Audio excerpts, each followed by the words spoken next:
Hello, everybody. I'm Jacob Turner, Web Developer and Communications Liaison for the Arkansas Conference. Thank you for joining us on this webinar today.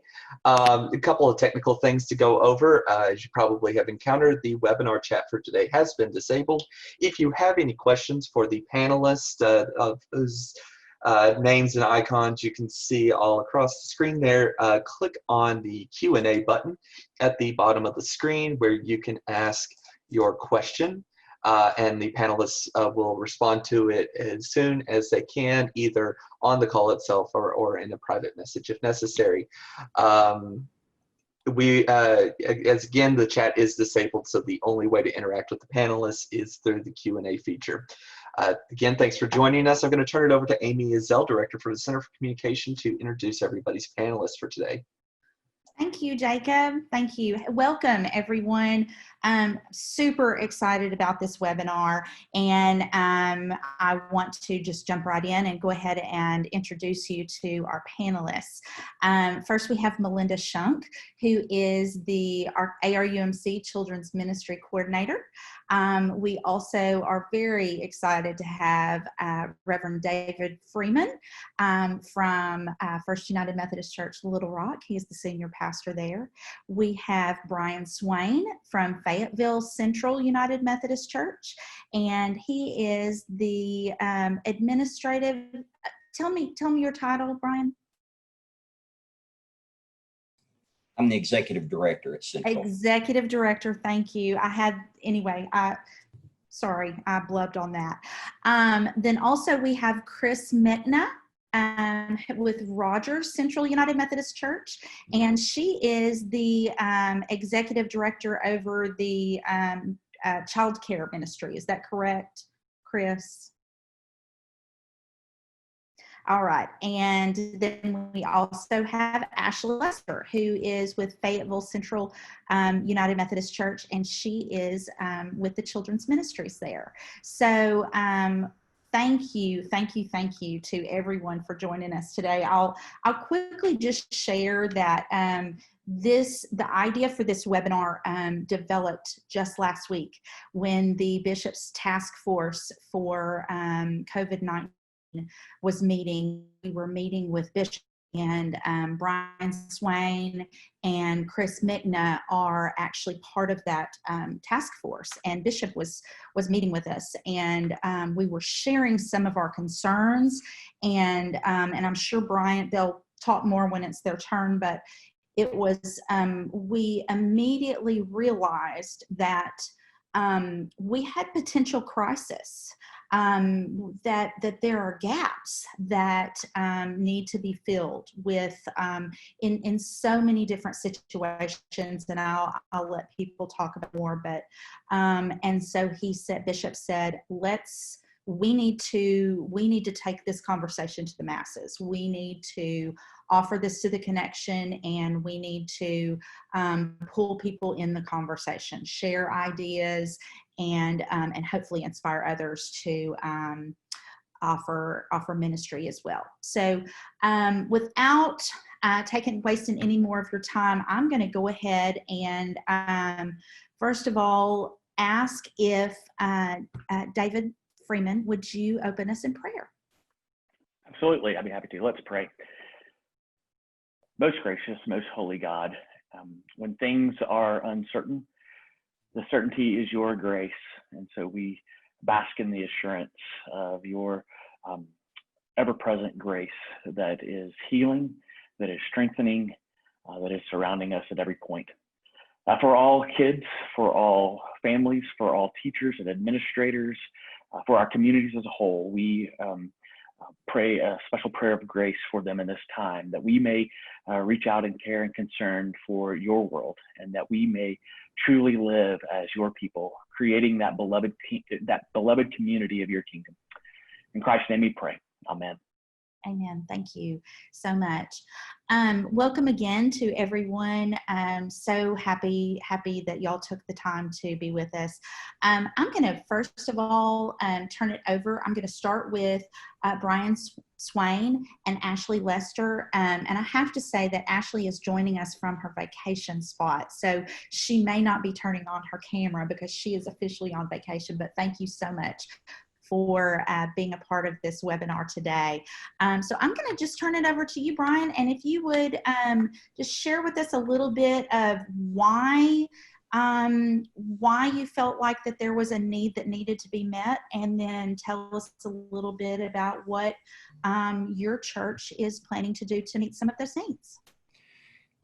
Thank you, Amy. Actually, I'm going to let Ashley start because I think that she has the best background for it, and then I'm going to talk about the details of the program. So Ashley, I'll defer to you. Okay.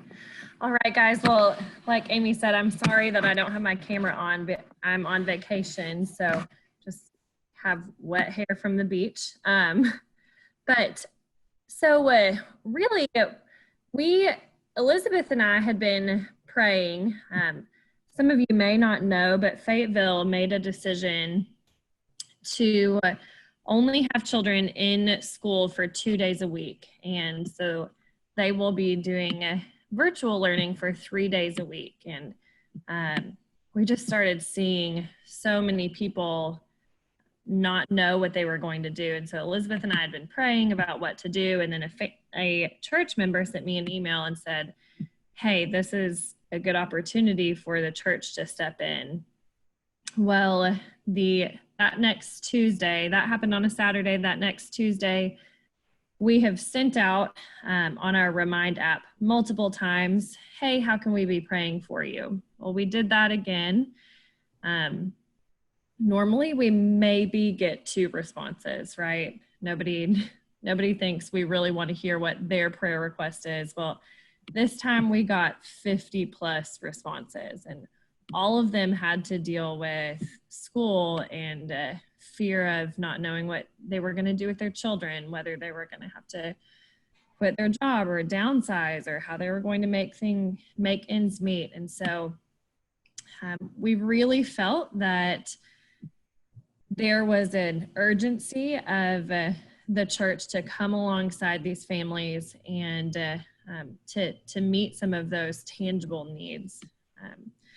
We have a bunch of buildings that are sitting empty right now, as a lot of people do. And so we thought, this is a great opportunity to come alongside these families and to meet some needs. So I meet with a group of other children's ministry directors and pastors from all over Fayetteville. And after I had that conversation with Elizabeth, these other children's ministry pastors started having the same conversation and asking what we could do and how we could do it. We are fortunate that we already have a program set in place for childcare. And so we could kind of go under their umbrella, but most churches are not in that same position. And so there was still a lot of conversation on how they could meet the needs. So then we realized that this is actually happening all around the country, and that there are other United Methodist churches developing programs for the same exact thing. And a lot of them are being called micro schools. So some of them are meeting in neighborhoods, some of them are meeting in libraries, other things like that. So as a school nears closer and closer, we just have a few more weeks. There's not very much time to pull together a program. So we really dug in and started just putting hours upon hours in trying to get something off of the ground, a micro school off of the ground at our church. Brian, do you want to go over some of the specific details? You bet, Ashley. Thank you. Yes, and I wanted to mention too, first of all, that the Elizabeth that Ashley was referring to is her cohort at Central, Elizabeth Fink, who's on our children's ministry staff, just to give you a point of reference there. Yes, thank In you. regard to what we're doing, is Ashley mentioned, we have a child care facility, Central Children's Academy, that's been in place, and it's a licensed facility, much like what Chris Mickna has at Central Rogers, and approximately 50 other churches around the conference have. So we're planning to operate the program we're putting forth under the license that's already in place. It's important to note that if a church looks to do a program of this caliber, a micro school or a learning center, that they will likely need to have a license through the state of Arkansas. And we are looking at trying to offer the program in conjunction with what our local schools are doing, which is, as Ashley mentioned, 2 days a week of in-person instruction. So those days will rotate for children, where they'll either be on Monday or Wednesday or Tuesday, Thursday. Fridays are a technical day for them, where they'll be learning virtually. But we would offer the program 3 days a week, Tuesday, Thursday, Friday, Monday, Wednesday, Friday, for the children who would not be in person at school on those days. We would also try to adhere to the school hours, just so that we can mirror that and be in conjunction with what they're doing. Also, it's important to note that proper COVID protocols need to be in place. And so, for example, we're looking to take temperature of the children upon arrival, ask them some questions, screening questions, and also not let the parents enter into the building. They would be met at the curb, if you will, at a drop-off point, and then ushered into the building. We're hoping that all the kids would be able to meet in rooms in the building in conjunction with where their grade level is. So, for example, third graders in a room, fourth graders in a room, and so forth. We also would adhere to all the social distancing standards in the rooms, where the children are at least 6 feet apart. They'll be responsible for bringing their own laptop or iPad or whatever other device they would be connecting with. And it's important to note that we've had to look at our Wi-Fi connectivity to make sure we have the bandwidth to be able to provide this, since all the learning will be through video. And so that was something we had to check right off the bat to make sure we were good with. In addition, we're looking to hire what we're calling classroom monitors. These would be people that would help adults, that would provide supervision and coordination for the children involved in the program. We're looking as a pool at child care workers. In fact, in Arkansas, about 40% of the child care centers are closed, many of them not planning to reopen. And so there's a very ready labor pool out there of child care workers who have experience working with children. And so that's the group that we're hoping will help us when we do that hiring process. We're actually asking all the kids to bring their lunch in a water bottle, but we also recognize there's some kids who are on a free and reduced lunch program. And in Fayetteville, we were able to meet with the superintendent, and they have agreed to provide lunches through their cafeteria for the children who are unable to provide their own. We're still working out a few logistics on that regarding whether we'll pick them up or they will deliver them. But nonetheless, that was a barrier we wanted to make sure wasn't a problem for families. And then finally, we would be expecting to do 4+ hours of online instruction each day with the kids, but that still leaves time for recess, if you will, for the lunch break. And then also, we're hoping to add an element of discipleship into the program to provide spiritual instruction for the children as well. So that's a little bit of what our program looks like. The last thing I'll mention, though, is that we are asking the families to pay something, and that would be to help cover the cost of the classroom monitors. And in our case, we're looking at somewhere between $125 and $250 a month in order to just break even on the program.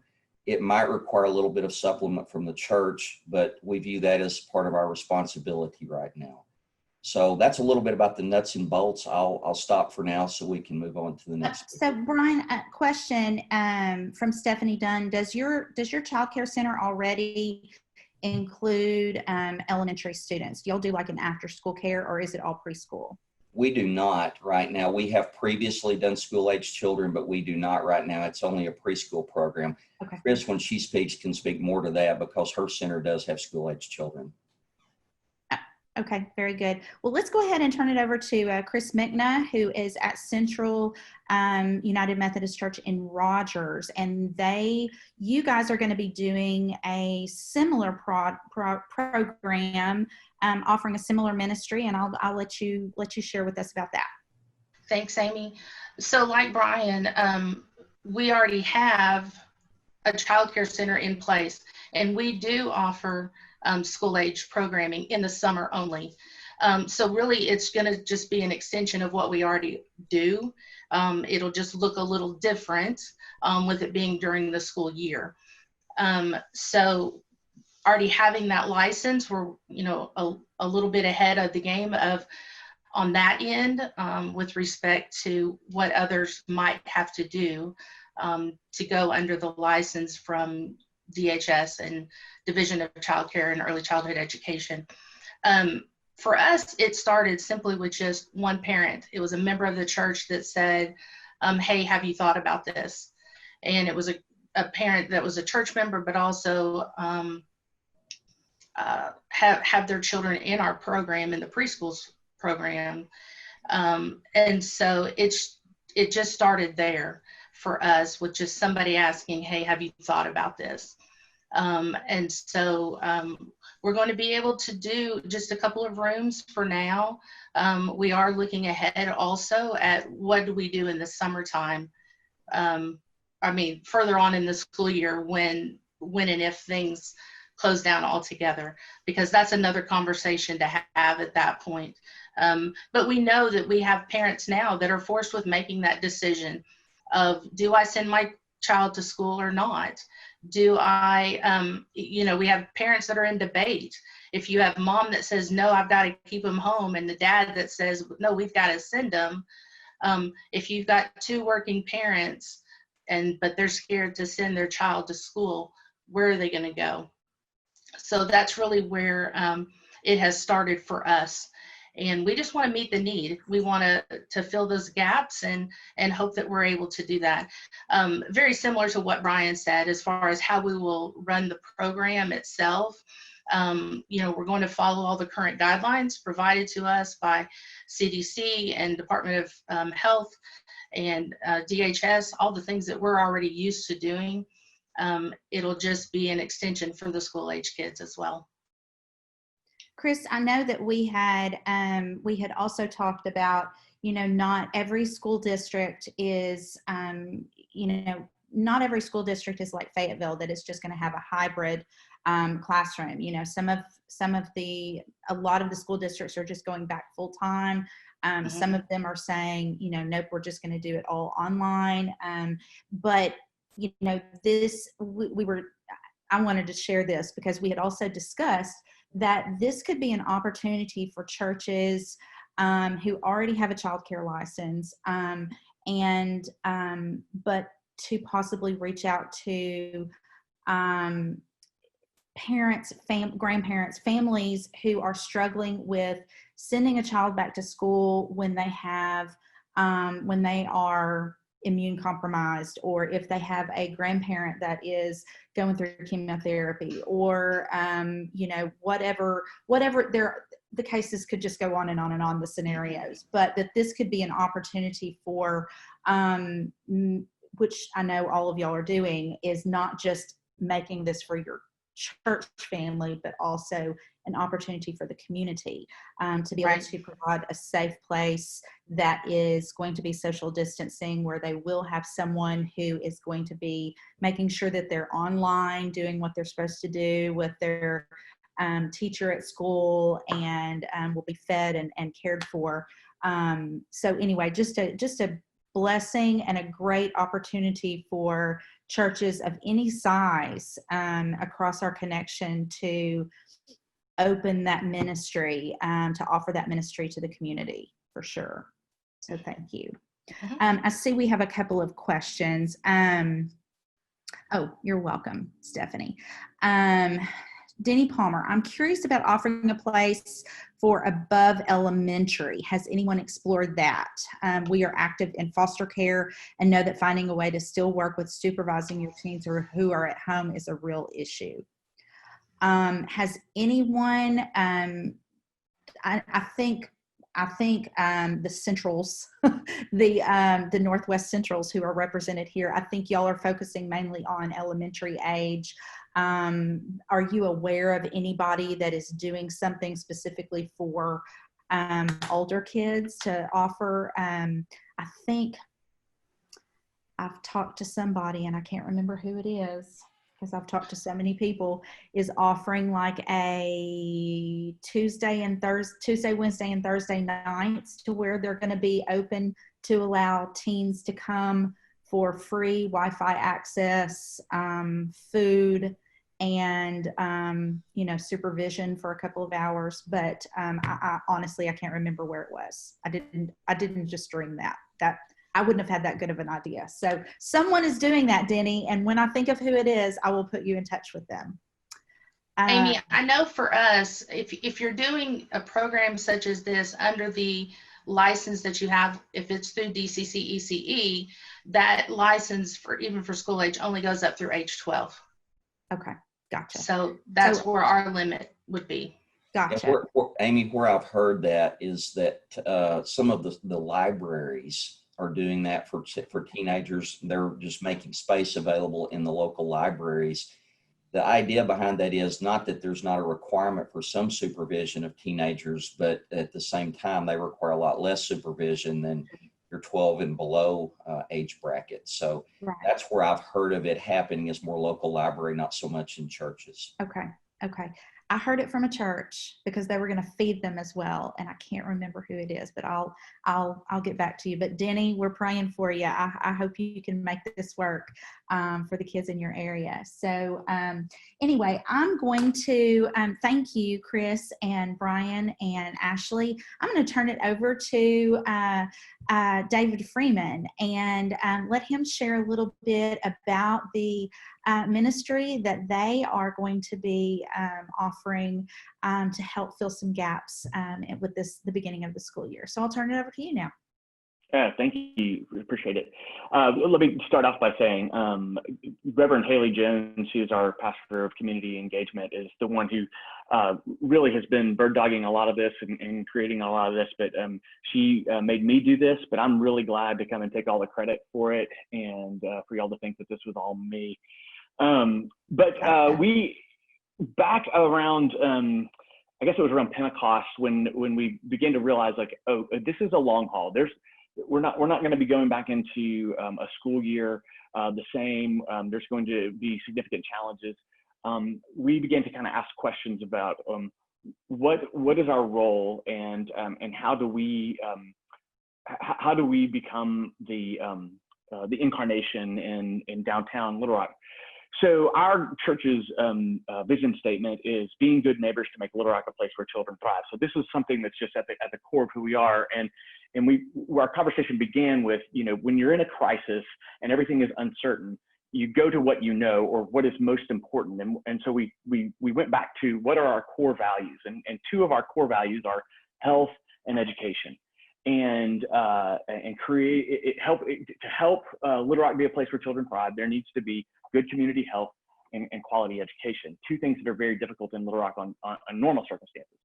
And so we've been engaged in this process for a long time, but we realized this is our time to double down. This is our time to really invest in a major way and do something that's a little bit outside of our reach, that's not comfortable for us. It's something that we'd have to really reach for. We have two school partnerships that we've had for several years. One is with Washington Elementary, and another is with Booker Arts Magnet Elementary School. So they're both elementary schools. They're both our neighborhood schools. Both schools are about 85 to 90% on free and reduced lunch. So when you get to those numbers that high, lunch is free for all the kids, that kind of thing. But that is to clue you in on what the socioeconomic makeup of these schools are. So we went to these schools and we said, we're going to invest in this. We can't fix everything right now. We can't do this for the entire school district, but we can invest in our schools that we already have partnerships with. So we went in to speak with the principals, the counselors, the wraparound specialists, and we said, what is most needed to help you all? Now, that wasn't a question they could answer, in June, even in early July, because the guidelines of what was going to be happening with school were not set. It was just, so a lot of this is still even in flux now. But some of the things they talked about was they definitely need PPE. No matter how much the state and local governments can provide, there's not going to be enough. They also talked about the need for technology access. So a lot of kids don't have high-speed internet in their home. Every kid in those schools, K through 5, is assigned a Chromebook. But the big thing with that is there are Chromebook repair fees, because they're kids and they break and they get damaged or they get lost, and there are fees that are associated with that, and it's very difficult for a lot of families to cover those. And then there were things like a lot of these families are being evicted or receiving shut-off notices on their utilities because they're unemployed right now, and there's just a hard socioeconomic. It's really impacting their education. And then there's just like tiny things like they can't use the water fountains. Water fountains are going to be off limits. So how do you get water to kids? So these are the things that they brought to us.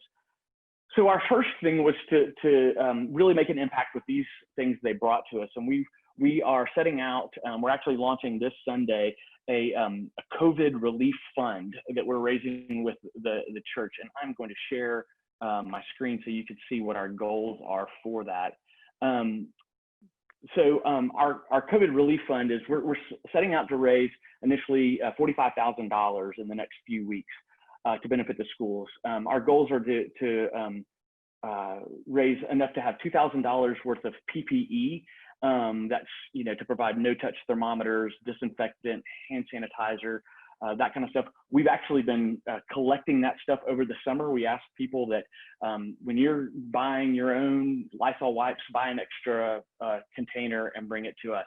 We're intentional not to say like clean out the shelves, go into like early pandemic mode and hoard this stuff, but where you find it, please get some extra. So we're doing that, and then we're going to install or pay to install 2 touchless water bottle fillers. You've seen these at airports, at newer buildings, that you just put the water bottle up and it fills it. That way, it's not a water fountain, but kids have access to water. So those are about $500 each. So we're trying to raise money for that, and then we want to allocate $2,500 for 100 student Chromebook repair fees, so that that won't be a financial challenge to families.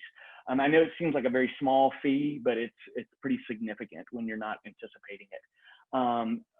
So we're trying to do that so that it isn't a problem for families.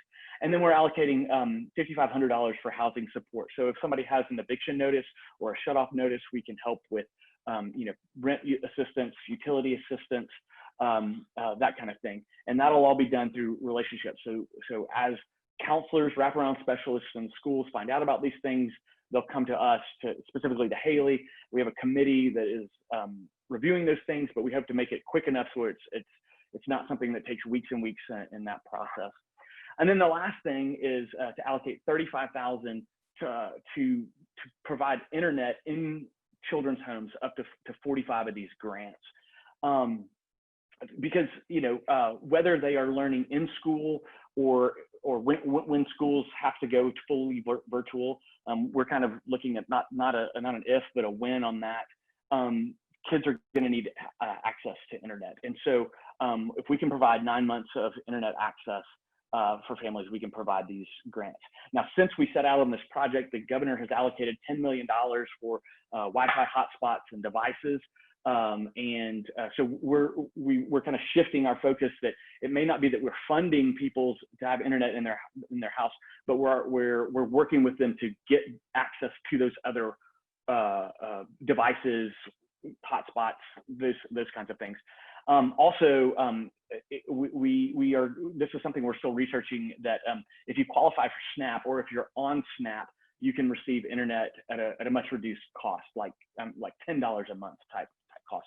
And so we're trying to figure out how we can help that. And if that's the case, we may be able to provide way more than just 45 people, because with the socioeconomic makeup of these schools, there are going to be a lot of people qualifying for that. So that was the first thing that we're setting out. We see in this, there are things that help for the in-person learning, the PPE, the Chromebook repairs, that kind of stuff. It's helpful when they're learning in school, and it's also helpful when they're learning from home. And we see this, unfortunately, we've seen this kind of false narrative that there's this tension between what's best for kids and what's best for teachers. And we're trying to step out of that tension and say, this is best for everybody. We're looking at what is best for the whole community in this, and how can we help do that. So that was our first step. I don't want to go on too long, but a couple of things that we're working on as well is if people are learning in school, even if they're learning in school, there's going to be need for a lot of technology connection, and we may not be able to provide internet for all of the students at both schools. So we're trying to open up our building to be a place for Wi-Fi access. So we're looking at 2 or 3 nights a week for a couple of hours. Families can come. They could spread out, one family per Sunday school classroom, and have access to Wi-Fi, work on homework, check emails, those kinds of things, just for the evenings. But now that we're thinking that at some point there's going to be all virtual learning, what does that look like during the day? So we're trying to come up with a contingency plan to provide support during the day for kids to come when they're doing the synchronous learning. That's the learning when they're interacting with teachers online during the day. So they could come during the day, have access to Wi-Fi, providing at least a sack lunch, and have some care. So we would need volunteers. We would need that kind of stuff. We necessarily are not trying to become the tutors or the teachers, but just to be there to provide. And we think we can make room for about 9 to 10 kids per school. So that'd be about 20, spread them out around the building. You can't spread them out too much because of safe sanctuaries. You don't want to just have like a 3rd grader in a classroom on one end of the building, and then a 2nd grader on the other end. But you know what I mean? Just trying to keep people safe and keep them distanced. Those last 2 plans of opening our building, now let me just tell you, that is in the generative stage. We have not made any decisions. We have not even brought that to our church council and to our board of trustees to approve that. Our church has been very conservative on reopening, and we've not opened our buildings up for anything at this point. And I'm grateful for the conservative approach and the slow going that we've decided to do. So I don't want you all to think I'm speaking out of turn and just say, yeah, we're doing this. It's still very much in the process, but I'm just saying these are the things we're working on and trying to realize how we can meet those needs in that way. That's so awesome. And I'm going to turn it over to Melinda in just a minute, but I just wanted to also reinforce you made a point about saying, we're not trying to we're not trying to create classrooms with teachers. And that was, I know also Brian and Chris had said the same thing. We don't want to take away from the classroom. We want to just be able to provide safe space and encourage connection with the classroom. And so it would be monitors, more or less, and supervisors. So anyway, yeah, I wanted to reaffirm that for everyone. So anyway, thank you. Just amazing. And I know a lot of these things may sound really, if you're a small church, may sound really overwhelming, and you may just want to go, no, we can't do it. But so much of this can be done on smaller levels, and so like David said, they're a really large church in downtown Little Rock, and they're going to need a lot of volunteers to potentially, if this ministry is launched, to make it happen. And so, and all of our churches that are going to offer, if they're going to open their doors, could potentially need volunteers to, Sunday school classes, or churches to provide, prepackaged snacks, or, water bottles, or, there are things that we can all do to help. and not necessarily, we don't all have to go home and try and create childcare programs. So, there are things that we can do to help support other churches in our communities, or even across our connections. So anyway, thank y'all. I'm going to turn it over to Melinda now. And, she is all things kids. And so I'm going to let her talk, and I'm going to ask Melinda if you would also kind of share a little bit about, what are some first steps? What are some things, if this is in your heart, if this is a need in your community, what do I need to do first? And so anyway, I'm going to turn it over to you. Thanks. Okay, well, thanks. Well, these amazing experts blew me away the first time I heard what they were doing, and I was like, holy buckets, this is amazing. And they all, and I just met Reverend Freeman today, but Brian and Chris and Ashley were like, people called us, and that is what motivated them to do that. And I want to kind of pull in what Reverend Freeman just said. He went to their schools, the 2 schools that fed into, and he went and had a conversation, and that right now you might not be able to get right in because they have a lot on their plate, but send an email that says something like, we're here and we have resources and we've partnered with you before and we want to partner with you again. Now, he's in a big city. A whole lot of these children's ministers that I see on this list are coming from small towns, and your school is the community center of that town. Between your church and your school, people, and who the resources are. So, and you've already in your years of ministry been developing these connections with people. So I want you to utilize that. So it's almost, the smaller churches have an advantage because you're a one-horse town. You have one school that you are supporting. So that is even where Reverend Freeman has 2 elementary schools, and Central is feeding in all over from multiple schools. So check with your school. You've already have those partnerships. Check what they need. They may have specific families that they're like, we just need these families we know that need to, in the smaller towns. We know, out of privacy, I'm not going to give you names, but I'm going to give you, I need these things for it. And they may be able to specify that for you. So check there. But I also wanted to encourage just conversations. Call and check, do the porch visits, do the call in with your families, because so often families are not going to, they're like, we're just going to get through this. We're going to do this on our own. We got to figure it out. But as a connectional ministry, we are so good at saying, well, I know so-and-so, and so-and-so, and so, and you all have first graders. Maybe you all can do a small little threesome class where every parent shares a day off and everybody's home with that kid, with that 3 group of kids.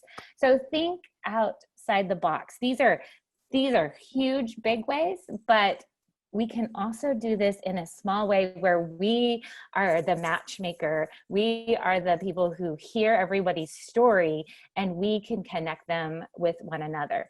And I'd also just want to, Brian and Chris and Ashley had said that they're going to have the monitors and the helpers. I want to encourage you to, the pastor of that church or the children's minister, to model to those, your new employees, like, this is the way we're just going to open with the prayer this morning. And if you've modeled that to, we're just going to open our time together in prayer, or we're ready to have lunch. We're going to thank God for this food that we're about to eat. For some kids, that might be the very first time that they've experienced a Thanksgiving of food, or experience of a communal Thanksgiving and praise to God. So you don't have to come up with a big fancy curriculum. The school has that. These kids are here, but your monitors or your volunteers can do very simple things that introduce God to and the love of Christ to these children who may have never stepped in a door until their need was, I need a safe place to learn. And I feel so blessed to be a part of a church that is thinking outside and ministering to children in this way. So thank you, Brian and Ashley and Chris and David for your leadership in this. And I yield to all of you as the experts, and I'm here to support you in whatever you need in your ministry. So. Thank you, Melinda. We have a question, and I'm probably going to direct this to Chris. If schools close again for COVID, will you offer all daycare to only essential work? Well, this question's to everybody. Will you offer all day care to only essential workers? And what about essential worker childcare grants offered through the CARES Act? Can churches accept those vouchers? Anyone can speak up. Okay, I'll take a shot at it. Okay. So, as a child care facility, you're already deemed essential as an essential place. So you can open strictly to other essential workers, or you can open to anybody that's on your enrollment. I hope that answers that question. With regard to vouchers that have been supplied for essential workers, those at this point have been extended through the end of December 31st for anybody that applied for those vouchers. What started as a 30-day approval went to a 60-day, then a 90-day, then they just took it out to the end of the year because DHS had that money available, and not everybody took advantage of it. So once school goes back in session, though, for school-age kids, those vouchers are no longer valid for a full day of care. They become valid for after-school care. Many schools, public schools, offer before or after school care. So they can be applied towards that for school-age kids, but I'm not sure, even DHS at this point doesn't know what's going to happen with the vouchers once school becomes closed down altogether, because there's money already allocated to the schools. So how are they going to reallocate? And there's not an answer to that question. I want to add that the block grants are available through the CARES Act. I think churches can receive those. The thing to point out, though, and I think Chris was alluding to this, they're primarily for low-income families. There is a provision in the block grant program that they are allowed to be used for essential workers as well. And so to the nature of that question, I think the answer is hard to be definitive right now. I think what you have to do is look at a lot of variables regarding how the scope of the spread of COVID is in your community, and then whether you actually have teachers that can provide the service. We always want to take into account the fact that the teachers' thoughts regarding their own safety are very important, and we will not assume that they're willing to continue providing the service if there's a severe outbreak. So it'll be in consultation with the teachers to determine if they're willing to continue, or the classroom monitors for the elementary program, if they're willing to continue as well. One clarification on the vouchers. The vouchers originally intended, yes, for low income. The essential worker vouchers are not dependent on your income. It's just that you are defined as an essential worker. Mm-hmm. And so, and not all churches, not all centers choose to take vouchers. In order to get the essential worker vouchers, though, you have to be already in the system as a voucher participant. Thank you. Chris, and Brian, something that you answered so well for me that we didn't just come right out and say, because you said we're following the DHS guidelines, we're following the can you just give an image of, like, you kind of painted a picture for me what the room and how many kids and how you were going to set that up. Will you paint that picture for everybody? Just because not everybody on this call is familiar with the DHS. They're in this just to go, ooh, what do we need to do? So could you kind of paint a picture of what you envision that to look like? in your church classrooms? They're so sweet and polite. Come on, Brian. So as far as the guidelines that we're having to follow, are you talking about for all children, Melinda? Well, no, because I was like, well, how are you going to do that then? What's different? What makes that different from Sunday school, like meeting in person church and Sunday school guidelines? And then you're like, well, because we're following DHS and then we're having this many kids and we're doing it this way that we can't do in a volunteer church setting, in a Sunday school setting. And public schools are having a hard time because they have 25 to 30 kids in a classroom. So just kind of paint a picture of what you're envisioning each of your classrooms are going to be set up and looking like, if you could. I think that numbers. Give me numbers. Okay, I think the first distinction that you question why childcares can be in session, but maybe you can't do Sunday school or something like that. I think the main difference is that it's a controlled environment. You have the same kids based on the guidelines. We have to have the same kids in the same classroom with the same teacher every day. So we don't mix kids, we don't mix classrooms. And so that controlled environment creates less risk for, exposure.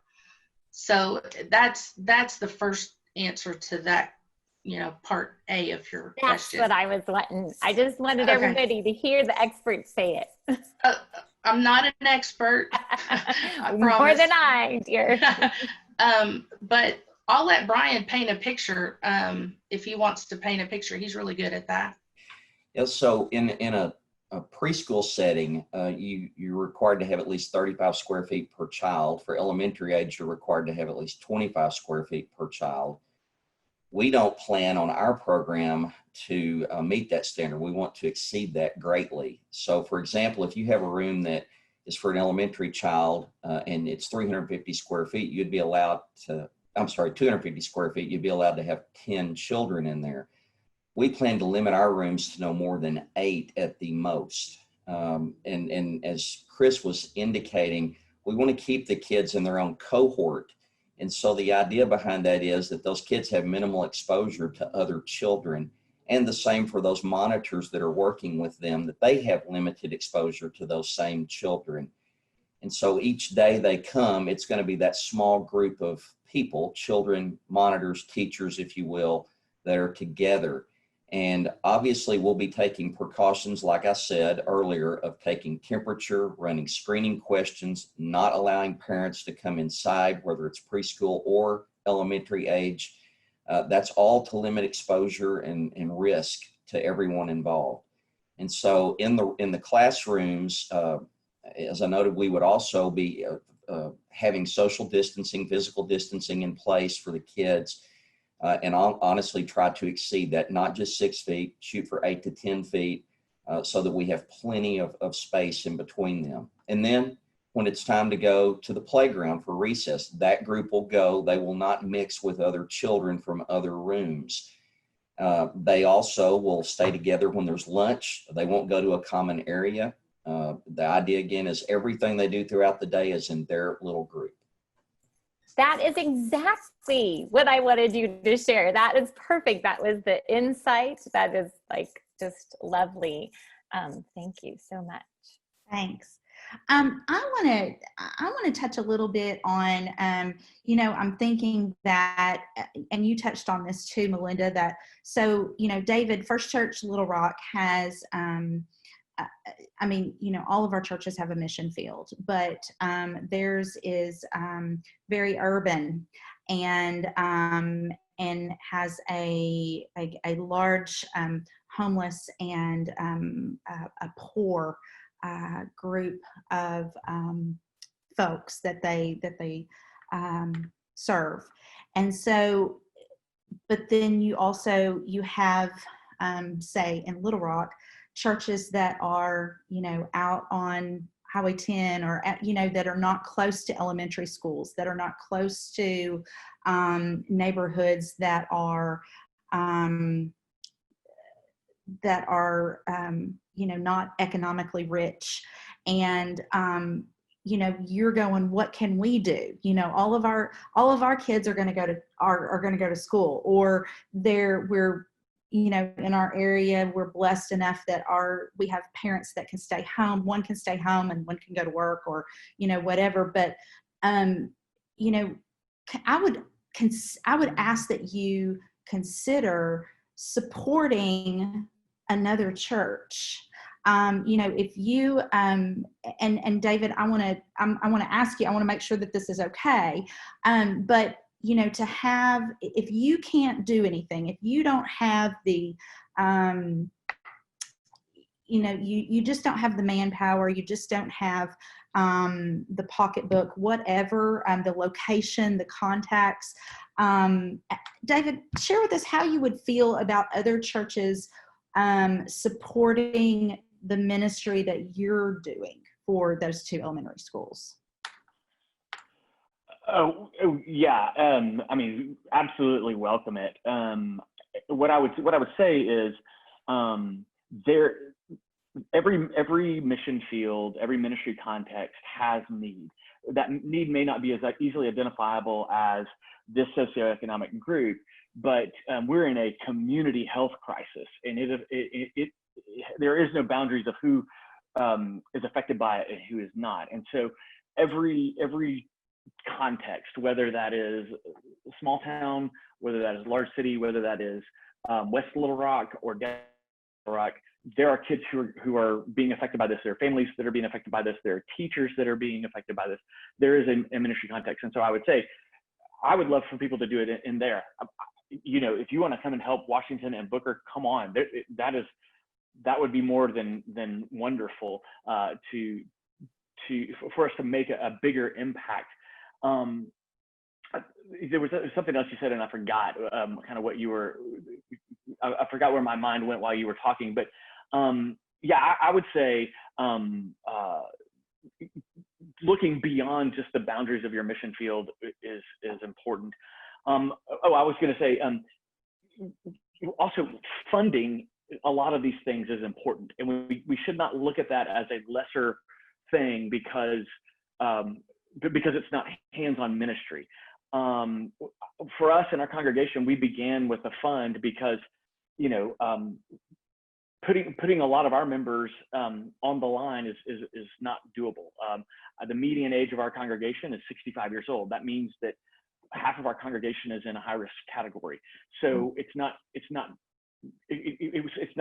putting them in harm's way is not helpful to the community health.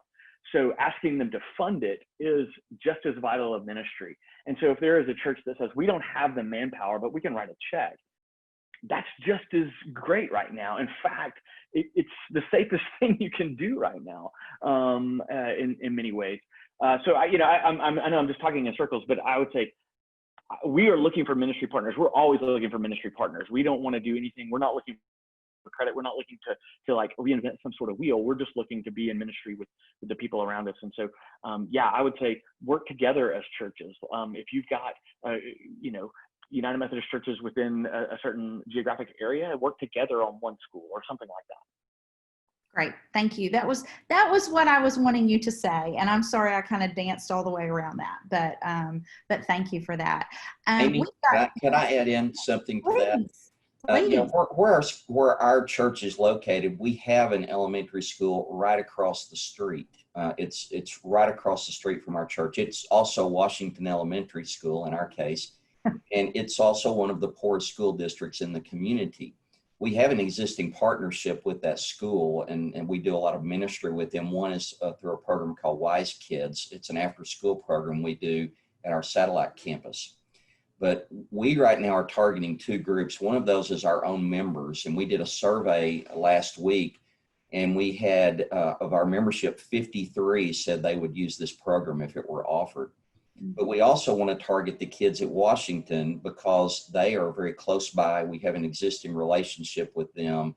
And I mentioned the cost figures we were looking at of perhaps $250 a month. The idea behind that is that we would charge enough for the families who are able to provide scholarships for the families who are unable. So that would be part of the enrollment process, is to make sure that there's no family that feels excluded just because they have financial limitations. So that's part of the mix for what we're looking to do too, is make sure that we can take care of all families regardless of their ability to pay. Yeah, awesome. Thank you, Brian. Well, I am, as Melinda said, I'm blown away at the ministry that is happening already, that is being planned. And the purpose of this webinar was to hopefully share suggestions, ministry opportunities to possibly, spark a fire with someone else to be able to offer whatever kind of ministry is needed for your community, for your local school, for your families within your church. And I'm hoping that that is what you'll do, is that, like Melinda said, the very first thing and one of the most important things in communication is to ask. You have to ask the questions. You have to ask your people. You have to ask the school. You have to ask. You might really, really, really want to do something, but that might not be what is really needed. And so I just can't reaffirm that enough to ask, to do like Brian has said, and ask your church family, and then also ask a local school. So anyway, does anyone have any more questions? It is about time for us to wrap up.